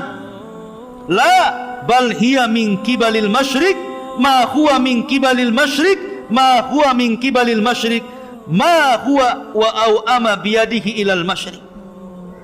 Oh bukan, bukan laut Yaman, bukan laut Syam, tapi Dajjal itu sebelah timur. Dajjal itu sebelah timur. Dajjal itu sebelah timur. Dan dia mengisyaratkan dengan tangannya sebelah timur. Maka Dajjal tidak tahu di mana tempatnya, tapi dari hadis Tamim ibn Aus Ad-Dari bahwa Dajjal itu ada dan sudah muncul. Adapun hadis Nabi SAW bahwa tidak ada satupun jiwa yang hidup melebihi 100 tahun di zamanku, pasti dia sudah mati. Maka hadis ini umum dan hadis Dajjal itu khusus. Maka Dajjal, pengecualian dari hadis ini termasuk juga iblis. Tidak bisa mati kan iblis itu, sejak zaman dulu sampai kiamat baru mati. Maka Dajjal juga sama, diberikan usia panjang, ya. Lah ikhwatu fiddin, karena Dajjal itu dikabarkan oleh Rasul sudah ada dan sangat menakutkan fitnahnya, sehingga para sahabat menyangka bahwa Dajjal itu ada di kebun kurma Madinah. Sampai-sampai ketika ada kabar tentang anak kecil namanya Ibnu Sayyad atau Saf, itu mirip dengan Dajjal ciri-cirinya. Sampai mereka khawatir, Dajjal sudah keluar. Padahal Ibnu Sayyad masih kecil, anak belum balik. Tapi Nabi SAW, dia berusaha untuk mencari-cari kabarnya. Apakah Ibnu Sayyad ini Dajjal kecil yang akan menjadi Dajjal besar kemudian yang akan keluar di akhir zaman? Maka dia mencoba untuk mencari-cari kabarnya. Dibawanya Umar, dibawanya Abu Bakar, kemudian dilihat-lihat. Rupanya Ibnu Sayyad ini anak kecil yang suka membawa kabar, kadang benar, kadang dusta, kadang hayal, kadang hakikat. Pokoknya dia punya ilmu dukun istilahnya. Kemudian Nabi mengetes dia, ya Ibnu Sayyad, inni khaba'tu laka khib'an. Hei Ibnu Sayyad, ini masih kecil Ibnu Sayyad ini, belum balik. Diajak dialog oleh Nabi SAW, kayak betul aja. Hei Ibnu Sayyad, Di dada saya, kata Rasulullah, saya menyembunyikan beberapa kalimat. Ketika itu Rasul menyebutkan tentang surah Ad-Dukhan, fartaqib yauma ta'tis sama' bidukhanin mubin. Kata Ibnu Sayyid, duh, dia tidak bisa menyebut dukhan. Maka Rasul mengatakan, ikhsha falan ta'dua qadrak. Celaka engkau tidak bisa melewati takdirmu. Ada yang mengatakan bahwa karena Ibnu Sayyid ini masih kecil, kemudian pelat ngomongnya, dia tidak bisa menyebut dukhan, namanya masih kecil. Tapi ada juga yang mengatakan memang dia tidak bisa menyebut dukhan karena tidak mungkin dicampur adukan telah wahyu Allah dengan perkataan tukang sihir. Dia tidak bisa menyebut dukhan. Tapi dari situ ada sahabat yang bersumpah, ini Ibnu Sayyid ini nampaknya dajjal. Kok dia bisa menerka apa yang di hati Rasulullah? Maka Umar bersumpah dia dajjal, Abu Sa'id Al-Khudri bersumpah dia dajjal, Abdullah bin Umar bersumpah dia dajjal, Hafsah bersumpah dengan dia dajjal.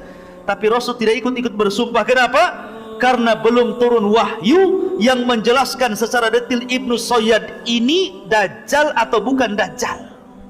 Masih nunggu wahyu.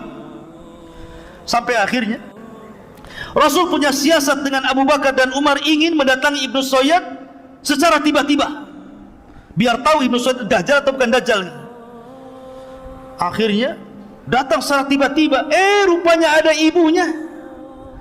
Tahu pula tuh Rasulullah SAW mendekati Ibnu Sayyid, kata ibunya, ya Saf, ataka Muhammadun, hei Saf, hati-hati tuh ada Muhammad datang kepadamu. Ketika Saf melirik, ternyata ada Rasulullah, lari dia bersembunyi di belakang punggung ibunya. Kata Nabi SAW, lau tarakathu ummuhu latabayyana amruhu. Kalau seandainya ibunya meninggalkan Ibnu Sayyid ini, tentu makin jelas apakah dia dajjal atau bukan dajjal.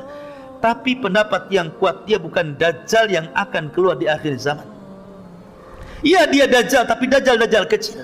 Dia seorang penyihir, dia seorang dukun, tapi dia bukan dajjal yang akan keluar di akhir zaman. Dalil yang paling kuat bahwa dia adalah bukan dajjal karena Ibnu Sayyid itu tinggal di kota Madinah, sementara dajjal tidak mungkin masuk Madinah. Ibnu Sayyid masuk Islam, sementara dajjal kafir, tertulis kafara. Dajjal tidak mungkin haji, sementara dia haji. Dajjal tidak punya anak, akim la yulad, dia banyak anaknya. Yang jadi masalah, dajjal itu yang paling kuat dalilnya adalah tidak bisa masuk kota Madinah dan kota Mekah, dan dia tinggal di Madinah dan haji ke Mekah. Tapi ada masalah lain. Ada hadis Nabi SAW bahwa Nabi SAW pernah bermimpi. Dalam hadis yang sahih itu Rasul bermimpi. Mimpinya Rasul itu sedang tawaf. Rasul sedang tawaf. Rupanya di tengah-tengah tawaf dia melihat seorang laki-laki yang sedang memegang bahu sebelah kanan dan kiri, kemudian rambutnya basah, kemudian orangnya cakep, ganteng. Kemudian Rasul bertanya, siapa orang itu? Maka orang-orang menyebutnya dialah Al-Masih Ibnu Maryam. Tiba-tiba Nabi SAW melihat yang lain pula di belakangnya, sama sedang menggandeng orang, tangannya sedang, yang satunya ke orang sebelah sini, yang satunya orangnya ke sebelah sini. Orangnya keriting, matanya buta sebelah, kemudian kakinya bengkok, berjalan tidak lurus. Kata Rasulullah, siapa di belakang Ibnu Maryam itu? Maka kemudian orang-orang mengatakan dialah Dajjal. Bagaimana mungkin Rasul bermimpi Dajjal sedang ada di tengah-tengah Ka'bah, di Masjidil Haram? Bukankah dia tidak akan masuk Madinah, sementara mimpi para nabi itu hak, tidak mungkin dusta? Ini yang jadi iskal. Maka dijawab oleh para ulama tentang hadis ini, karena hadis ini sahih. Maka para ulama mengatakan dan menjawab tentang hadis ini bahwa tidak semua mimpi para nabi itu dibawa kepada hakikat dohirnya. Tidak semua mimpi para nabi dibawa kepada hakikat dohirnya. Buktinya ketika dia bermimpi, Umar bin bermimpi bahwa dia pakai pakaian beberapa lapis, kemudian sampai diseret bajunya. Kemudian dia nanya kepada Rasul tentang mimpi tersebut, maka Rasul menakwilkan itu soal agama. Kemudian Rasul SAW bermimpi bahwa dia mengeluarkan air dari tangannya. Kemudian para sahabat banyak yang minum. Kemudian sisa air itu oleh Rasul dibawa kepada Umar, kemudian minumlah wahai Umar. Maka hadis ini ditakwilkan bahwa Umar itu memiliki ilmu yang lebih dibandingkan orang lain. Pertama ditakwilkan agama, yang pertama ditakwilkan ilmu.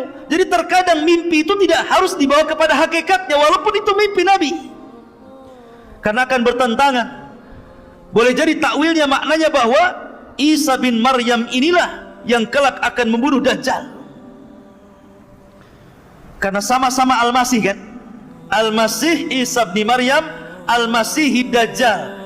Kalau Al-Masih ibni Maryam, Al-Masih itu memiliki makna fa'ilun. Kalau Al-Masih Dajjal memiliki makna al-maf'ulu. Itu perbedaannya. Kalau dalam bahasa Arab Al-Masih Isa, Al-Masih memiliki makna al-fa'il, dan Al-Masih Dajjal memiliki makna al-maf'ul. Apa maknanya? Kalau Al-Masih Isa bin Maryam diartikan memiliki makna fa'il, pelaku, karena Isa itu kalau ada orang buta diusapnya sembuh tuh.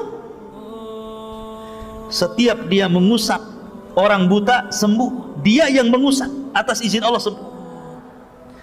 Tetapi Dajjal itu Al-Masih memiliki makna al-maf'ul, yang dihapus, karena matanya dihapus oleh Allah Azza wa Jalla sehingga buta sebelah. Ada juga yang mengatakan Al-Masih di sini artinya karena Dajjal itu berkeliling dunia selama 40 hari. Tidak ada satupun bumi kecuali diinjaknya. Tapi pendapat yang kuat disebutkan Al-Masih Dajjal dan Al-Masih Isa bin Maryam. Kalau Masih Isa bin Maryam Al-Masih Al-Huda, dan Al-Masih Ad-Dajjal itu Al-Masihud Dhalalah. Ma'asyiral muslimin yang dimuliakan Allah Azza wa Jalla. Lalu bagaimana caranya kita, sebelum saya bercerita tentang masalah Isa bin Maryam, bagaimana cara membunuh Dajjal? Ada beberapa hal yang ingin saya sampaikan kepada antum terkait dengan bagaimana caranya kita ini terhindar dari fitnah Dajjal. Pertama, tadi saya sudah sebutkan, perbanyak menyebut Dajjal di mimbar-mimbar. Jangan bosan hadir di kajian tentang akhir zaman, ya, kajian akhir zaman, seperti bercerita tentang Dajjal, tapi tentu sesuai dengan hadis dan Al-Quran dan pemahaman para ulama yang sahih, bukan dengan prediksi, karena ini perkara gaib, ya. Sibukkan dengan, nggak apa-apa ngaji di akhir zaman. Banyak ustaz-ustaz kita yang lurus akidahnya menceritakan tentang akhir zaman. Pelajari tentang Dajjal, pelajari tentang turunnya Isa, pelajari tentang Ya'juj dan Ma'juj, gitu kan. Karena selama masih ada yang menyebutkan Dajjal di mimbar-mimbar, maka Dajjal tidak mungkin keluar. Dan jangan bermimpi hidup ketika Dajjal muncul, ikhwan. Jangan bermimpi, jangan bercita-cita ingin hidup ketika Dajjal keluar. Biar saya hidup dengan Imam Mahdi, saya akan lawan Dajjal. Nanti ketemu Dajjal, kelepek-kelepek Anda, jadi pengikutnya paling depan lagi, ya kan? Yang kedua, perbanyak isti'adzah. Makanya Imam Ibnu Hazm rahimahullah ta'ala dalam kitabnya Al-Muhalla sampai mengatakan termasuk rukun daripada rukun-rukun salat membaca 4 perlindungan sebelum salam.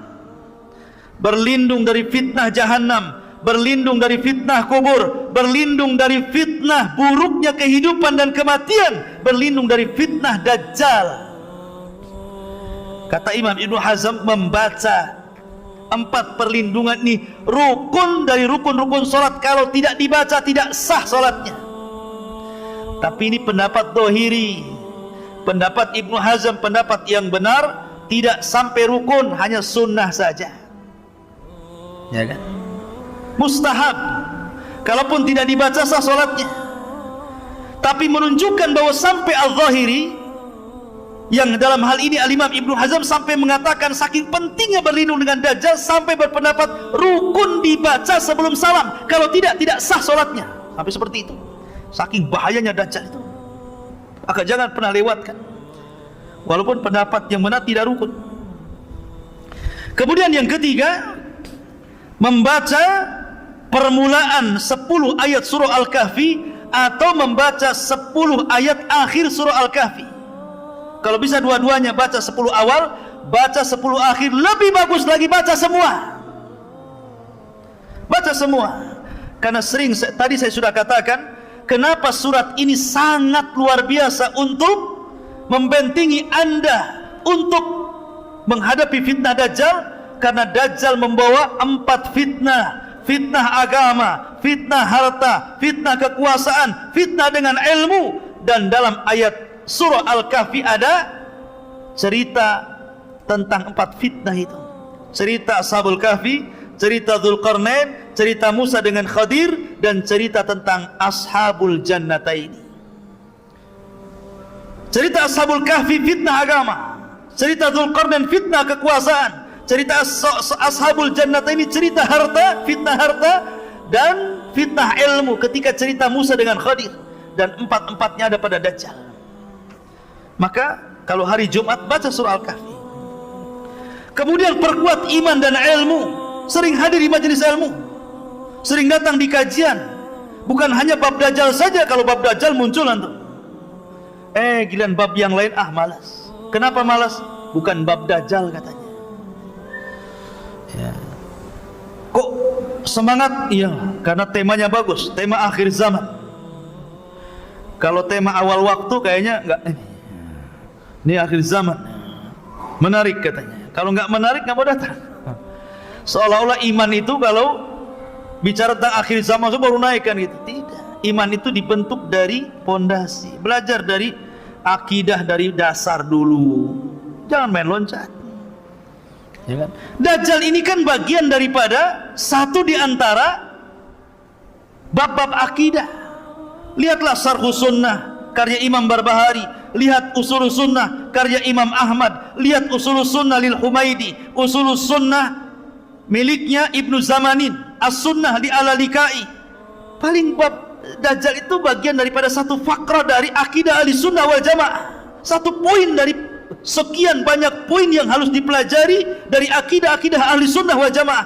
Bagaimana mungkin mempelajari satu poin Anda akan kuat akidahnya, sementara akidah Ahlussunnah itu banyak. Makanya belajar, ya.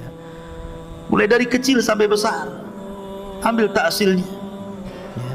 Ma'asyiral muslimin. Kemudian juga kalau memang antum bisa hidup di Mekah, tinggal di Mekah. Kalau bisa hidup di Madinah, tinggal di Madinah. Kalau bisa, ya. Ustadz, kalau di Serambinya gimana Ustadz? Apa selamat? Wah, kalau di Serambi ya tetap kenalah. Ya. Di mana Serambi Mekah itu? Di Aceh. Aceh, masuk Dajjal ke Aceh. Ya. Karena baru Serambinya ya. Jadi kemudian juga tinggalkan maksiat dan perbuatan dosa. Lah dari sini ikhwatu fiddin, karena Dajjal ini salah satu tanda dari tanda-tanda kiamat besar. Dan kalau kita cerita kiamat, maka kiamat itu dimutlakkan kepada 3 perkara: kematian, kemudian hancurnya alam semesta, dan kebangkitan. Kalau disebut kiamat, maka itu terdapat kepada 3 perkara ini.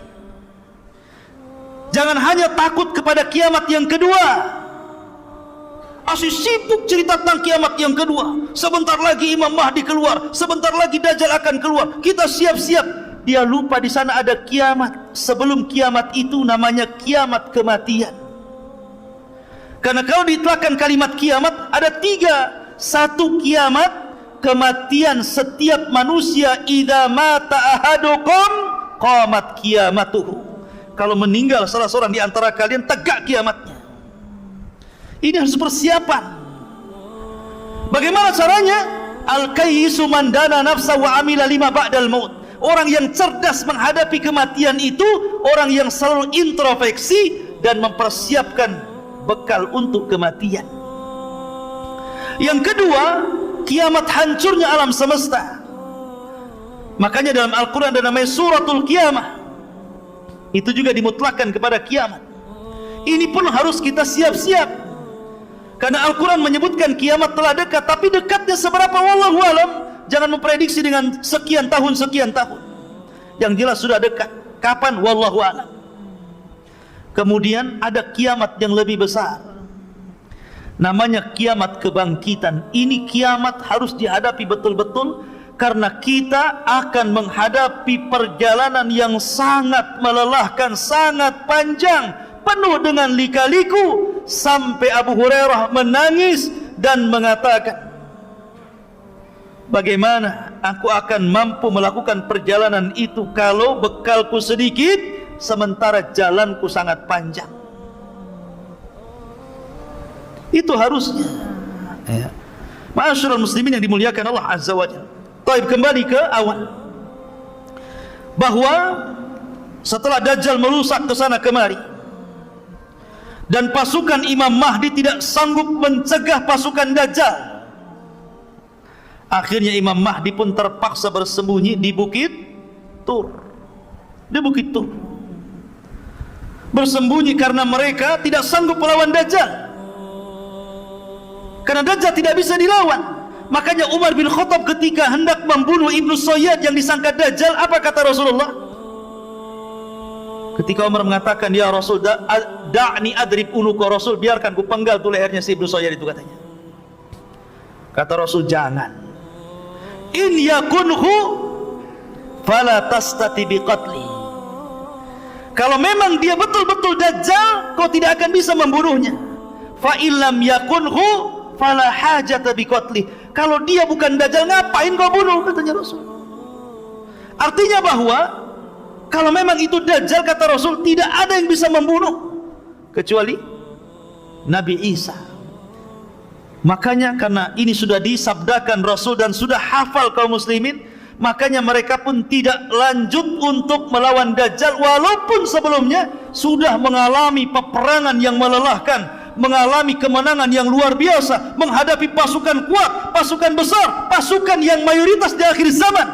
Karena kaum muslimin akan minoritas, yang mayoritas itu orang-orang Nasrani nanti, ya.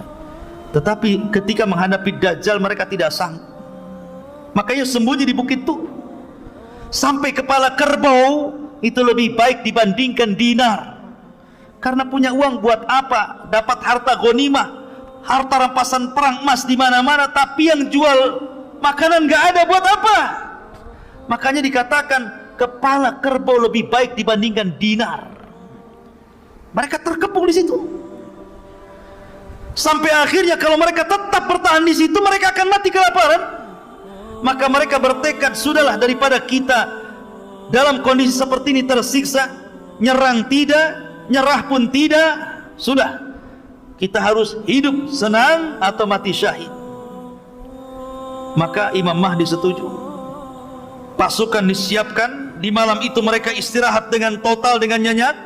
Kemudian datang sepertiga malam mereka bangun. Ketika datang di waktu subuh, mereka pun melantunkan azan. Tiba-tiba Isa bin Maryam turun. Isa bin Maryam turun. Turun ke mana? Turun ke bumi. Ada yang mengatakan, ikhwatu fiddin, kenapa Isa bin Maryam ini turun? Satu alasannya, Isa bin Maryam, hikmah turunnya Isa bin Maryam ke bumi itu, pertama untuk membantah orang Yahudi yang mengatakan bahwa mereka sudah membunuh Isa. Apa kata orang Yahudi? Wa qauluhum inna qatalnal masih ibn Maryam Rasulullah. Maka Allah katakan, wa ma qataluhu wa ma sallabuhu walakin syubbiha lahu, sampai kepada ayat wa ma qataluhu yaqina bal rafa'ahu Allahu ila sama. Orang Yahudi mengatakan kami sudah membunuh Isa bin Maryam, Rasulullah. Maka Allah mengatakan mereka tidak membunuhnya. Mereka tidak menyalib di tiang saliban. Bahkan Isa diserupakan sampai kepada ayat dan mereka tidak yakin membunuhnya. Bahkan Allah angkat Isa sampai ke langit. Ketika dia turun, dia hendak membantah keyakinan orang Yahudi bahwa dia belum dibunuh Yahudi. Enak saja main dibunuh. Saya enggak, masih hidup. Siapa yang membunuh saya? Enggak ada yang membunuh saya. Dengan turunnya Isa bin Maryam terbantahkan prasangka Yahudi. Yang kedua, turunnya Isa bin Maryam untuk menjelaskan kedustaan orang-orang Nasrani yang mengatakan dia anak Tuhan, yang mengatakan dia satu di antara tiga Tuhan, yang mengatakan dia adalah Tuhan itu sendiri. Nanti pada hari kiamat Allah akan memanggil Isa, ya Isa bin Maryam, a anta qulta linnasi ittakhiduni wa ummiya ilahaini min dunillah. Kata Allah, hai Isa, kau yang mengatakan kepada manusia, ambillah aku dan ibuku sesembahan selain daripada Allah. Kata Isa, subhanak, maha suci engkau ya Rabb, in kuntu qultu faqad alimta, kalau aku mengucapkannya kau sudah tahu. Makanya Isa turun untuk mendustakan prasangka orang-orang Nasrani yang selama ini menganggap Isa Tuhan. Maka dia datang sebagai Rasulullah, utusan Allah, tapi bukan untuk menyebarkan risalahnya. Dia punya tugas membunuh Dajjal, membunuh babi, mematahkan salib, kemudian menegakkan hukum keadilan. Dan dia ikut untuk mendakwahkan syiar Islam, mengajak orang Nasrani masuk ke dalam Islam. Itu tugasnya ya. Kemudian yang ketiga, bahwa turunnya Isa bin Maryam itu karena sudah dekat ajalnya. Dia harus turun ke bumi dan akan dikuburkan di bumi. Karena sudah dekat ajalnya, dia harus turun. Ada juga yang mengatakan itu hikmahnya. Ada juga yang mengatakan bahwa dia berdoa kepada Allah ketika dia dalam mimpinya melihat sifat Rasulullah dan umatnya, maka dia kemudian minta ditangguhkan usianya kepada Allah, dan Allah kabulkan. Sampai akhirnya dia pun dipanjangkan usianya sampai 500 tahun lebih. Akhirnya berjumpa dengan Rasul ketika Isra dan Mi'raj. Satu-satunya Nabi yang berjumpa secara ruh dan jasad adalah Nabi Isa di langit. Yang lainnya ruh semua, karena sudah mati ya. Kemudian dia pun dijumpakan dengan umatnya, makanya turun dan langsung berjumpa dengan pasukan Al-Mahdi. Ketika itu sudah azan, siap qomat. Tiba-tiba dari langit Isa turun, diapit dengan dua malaikat, rambutnya basah. Kalau dia kemudian menenggak seperti ini, maka akan airnya itu seolah-olah air itu seperti permata, seperti jamrud ya, bercahaya. Kalau dia kemudian menonggak ke bawah begini, maka tetesan-tetesan air.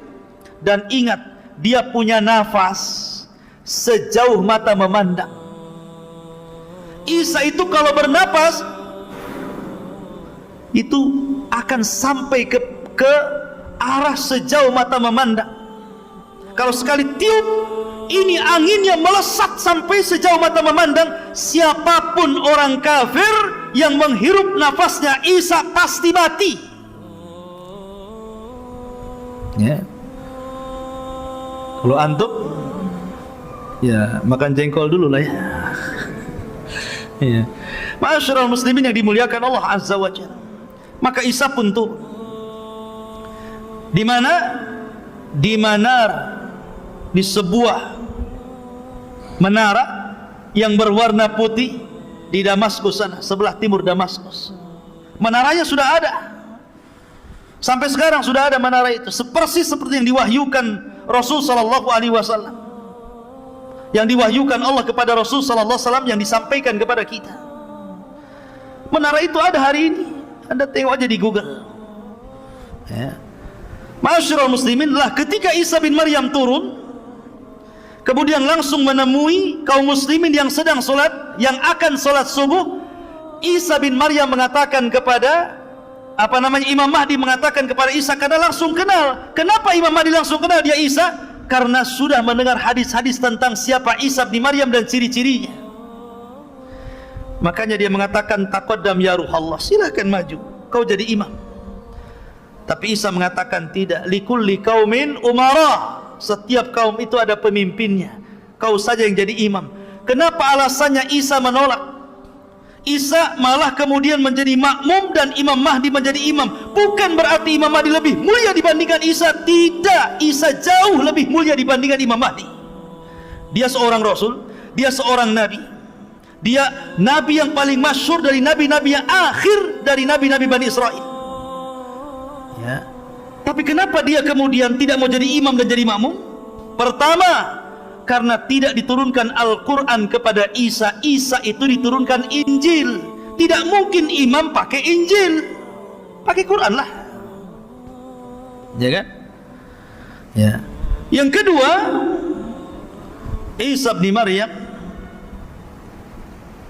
kenapa dia tidak mau menjadi imam? Karena tadi takrimatallah ala hadhil ummah, untuk memuliakan umat ini. Biar dia di belakang dan Imam Mahdi jadi imam. Setelah kemudian sholat subuh, sebuah pasukan berbaris. Ketika pasukan berbaris itulah maka Isa bin Maryam mengusap seluruh wajah-wajah tentara-tentara Al-Mahdi yang khulas, yang terakhir. Sisa itulah tentara-tentara yang ada, yang lainnya gugur dah. Demi Allah ikhwan, tidak ada manusia yang paling bahagia ketika itu kecuali orang-orang yang diusap wajahnya oleh Isa bin Maryam. Kenapa? Karena Isa menyebutkan derajat dan tingkatan mereka di sorga. Isa tidak mengatakan kau akan masuk sorga, tapi Isa menyebutkan tingkatannya di sorga. Kamu tingkatan sekian, sekian, sekian. Dan Allah siapkan khusus untuk para mujahidin fisabilillah 100 tingkatan di sorga. Dan jumlah tingkatan di sorga, kata Syekhul Islam Ibnu Taimiyah, sebanyak dan sejumlah ayat dalam Al-Quran, 6.400 kurang lebih sekian tingkatan. Dan para mujahidin dikhususkan 100 tingkatan. Maka Isa menyebutkan tingkatan-tingkatan kalian di surga. Maka berbahagialah orang-orang yang diusap Isa bin Maryam. Ketika itu Isa naik ke mimbar kemudian berceramah, aku berikan kalian 3 pilihan. 1, kalian tidak perlu berperang, kalian tunggu saja di sini. Saya akan berdoa kepada Allah Subhanahu wa taala agar Allah membangkitkan pasukan yang bukan kalian. Biar pasukan itulah yang akan menghancurkan Dajjal dan bala tentaranya. 2, kalian tidak perlu berperang. Biar aku berdoa kepada Allah agar Allah mengirimkan bencana yang sangat dahsyat, sehingga dengan bencana itu meluluhlantakkan Dajjal dan membunuh Dajjal dan para pengikutnya. 3, atau pilihan yang ketiga, kita perang, saya pimpin kalian, saya pimpin kalian dan saya jamin menang. Dan saya akan berdoa kepada Allah agar tangan-tangan pasukan Dajjal tidak sanggup mengayunkan pedangnya sehingga tidak bisa menebas kepala kalian, dan kalian tinggal tebas kepala mereka. Kira-kira yang mana yang enak? Yang nomor 3, tinggal tebas, ya kan? Pilih yang nomor 3, jihad, perang.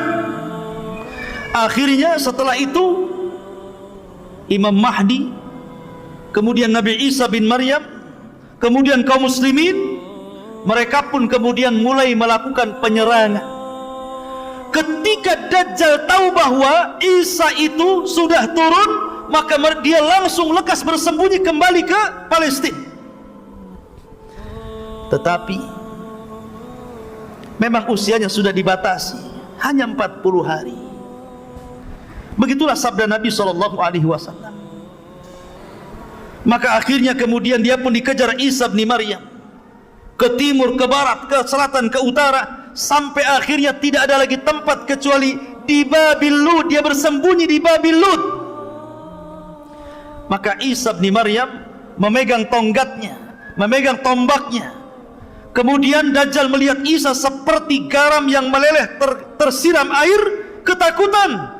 Maka kemudian Isa pun menghujam dengan tombaknya, kemudian keluar darah untuk membuktikan dia bukan Tuhan. Akhirnya dia mati di atas tombaknya Isa bin Maryam dengan jeritan yang membuat orang-orang Yahudi dan pasukan Dajjal ketakutan.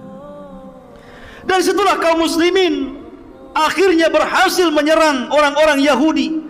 Tentara-tentara Dajjal akhirnya mereka tunggang langgang lari. Ada yang sembunyi di batu, ada yang sembunyi di pohon, ada yang sembunyi di gua. Tapi Allah buat bicara seluruh makhluk yang ada di permukaan bumi. Sembunyi di batu, batu ngomong, "Hei muslim, di belakang no kafir, cepat bunuh sebelum lari." Tiba-tiba yang sembunyi di balik pohon kata pohon, "Hei muslim, ta'al, ini lo di atas, tengok tuh orang kafir di atas tuh, panas saja." Pokoknya sembunyi di mana saja, semua bisa bicara, kecuali satu pohon kata Rasulullah. Pohon itu bisu, tidak mau bicara, malah ikut melindungi orang Yahudi. Namanya pohon Gorkot, yang konon katanya orang Israel sudah menanam pohon Gorkot ini dan sudah tinggi. Sayangnya tahun berapa saya lupa, pernah kebakaran tuh hutannya, karena dikirim layang-layang oleh orang Palestina yang taruh taruh api. Jadi tidak pakai bom, ngirim layang-layang, kasih api, layangnya terbang masuk hutan, kebakaran sampai ke Kalimantan. Enggak ada kaitan, Israel sana, Kalimantan sini. Ya, ma'asyiral muslimin yang dimuliakan Allah Azza wa Jalla. Artinya bahwa hal ini sudah diberitahu oleh Rasulullah. Berarti orang Islam tahu kalau seandainya orang Yahudi itu berada di pohon Gorkot, sehingga mereka bisa mengejar karena sudah ada beritanya kan. Kalau seandainya tidak ada beritanya, dia bersembunyi di pohon Gorkot, tentu kita susah untuk mencarinya. Tapi sudah ada wahyu dari Rasulullah SAW, mereka bersembunyi di pohon Gorkot, tinggal cari saja di pohon Gorkot kan. Akhirnya ketika itu banyak yang terbunuh dan tertawan. Yang tertawan ini cuma dua pilihan, masuk Islam atau mati. Cuma dua, Islam, mati. Kalau di zaman Rasul 3, masuk Islam atau bayar upeti. Tetap kamu kafir gak apa-apa, tapi bayar upeti. Hatta yu'tul jizyata an yadi wa hum saghirun. Tetap bayar upeti, tapi kamu harus merendah kepada kaum muslimin. Kemudian yang ketiga, kalau melawan, bunuh. Tapi ketika itu pilihannya cuma dua, masuk Islam atau mati. Dan Allah katakan, wa im min ahlil kitab illa la yu'minanna bihi qabla mautihi. Dan sebagian besar ahli kitab akan masuk ke agama Muhammad sebelum wafatnya Isa bin Maryam. Ketika itu Isa bin Maryam hidupkan selama 40 tahun. Walaupun khilaf, ada yang mengatakan 7 tahun, ada yang mengatakan 40 tahun. Tapi pendapat yang kuat wallahu alam 40 tahun Isa akan hidup. Setelah kematian Dajjal, maka kaum muslimin akan diberkahi kehidupannya, di mana semua binatang tidak ada yang saling menerkam. Harimau bisa bertetangga dengan kucing, buaya bisa bertetangga dengan cicak. Cicak buaya, bukan Persus ya. Cicak dan buaya, bukan cicak versus buaya. Jadi mereka berkawan tidak saling menerkam. Ular piton dengan cacing saling pelukan. Pokoknya jinak semuanya. Manusia bisa bertetangga dengan singa tanpa harus takut menerkam. Singa pun bertetangga dengan kita tanpa harus takut diburu. Pokoknya semua jadi satu bertetangga, ikhwan. Dijinakkan oleh Allah Azza wa Jalla, tidak ada yang saling menyakiti. Betul-betul berkah. Walau anna ahlal qura amanu wattaqau lafatahna alaihim barakatin minas sama'i wal ardh. Kalaulah penduduk bumi itu bertakwa dan beriman, wajar kalau Allah berikan berkahnya.